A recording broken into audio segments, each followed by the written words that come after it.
నమస్తే, welcome to TVR channel. ప్రతిక్షణం నిరంతర వార్తా ప్రసారాల కోసం మీకోసం.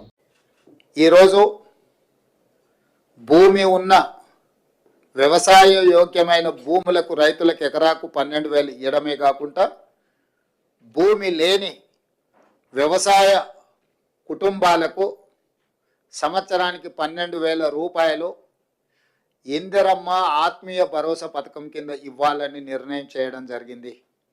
ఇదే కాకుండా చాలా సంవత్సరాల నుంచి రేషన్ కార్డుల సమస్య పేదవాళ్ళను పట్టి పీడిస్తుంది.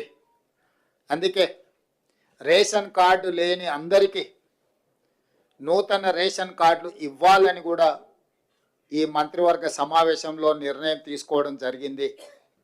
కాబట్టి ఈ అన్ని పథకాలు జనవరి 26, 2025 నుండి ప్రారంభం కాబోతున్నాయి.